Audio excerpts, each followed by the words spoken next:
Dalam kitab Lukas 2 ayat 7 menulis, dan ia melahirkan seorang anak laki-laki, anaknya yang sulung, lalu dibungkusnya dengan lampin dan dibaringkannya di dalam palungan, karena tidak ada tempat bagi mereka di rumah penginapan.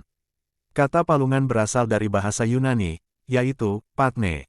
Kata ini memiliki arti, tempat makan ternak, yang umumnya terbuat dari kayu atau batu dan digunakan untuk meletakkan makanan bagi hewan-hewan di kandang.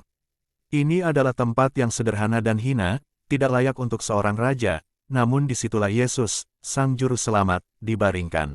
Palungan adalah tempat yang sederhana namun bersedia menerima Yesus. Ini menggambarkan hati kita, tempat di mana Kristus ingin lahir dan tinggal. Tuhan tidak mencari hati yang penuh kemegahan dunia, melainkan hati yang rendah, tulus, dan terbuka. Seperti tertulis dalam Mazmur 51 ayat 17, hati yang patah dan remuk tidak akan kau pandang hina, ya Tuhan. Sebagaimana dunia menolak memberi tempat baginya di rumah penginapan, kita seringkali menutup hati, karena kesibukan, ambisi, atau dosa. Namun, palungan yang hina mengajarkan kita untuk membuka ruang bagi Yesus, agar Dia tinggal, memulihkan, dan mengubahkan hidup kita. Natal mengingatkan kita bahwa Kristus lahir dalam kesederhanaan untuk menyatakan kasih Tuhan kepada dunia.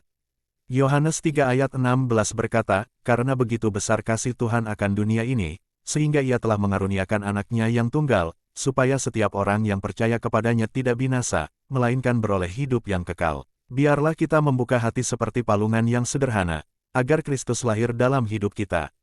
Ketika Dia berdiam di hati kita, hidup kita akan memancarkan kasih-Nya. Seperti yang dikatakan dalam Yohanes 3 ayat 30, Ia harus makin besar, tetapi aku harus makin kecil. Dan Matius 5 ayat 16, demikianlah hendaknya terangmu bercahaya di depan orang, supaya mereka melihat perbuatanmu yang baik dan memuliakan Bapamu yang di sorga. Kiranya Natal tahun ini, membawa kita ke pemahaman, untuk memberi hati kita menjadi palungan, yang selalu siap menyambut Kristus, sehingga Kristus hidup dalam hati kita dan kita hidup semakin serupa dengan Kristus. Yaitu hidup yang rendah hati dan penuh kasih. Sehingga terang Kristus bersinar melalui hidup kita untuk kemuliaan-Nya.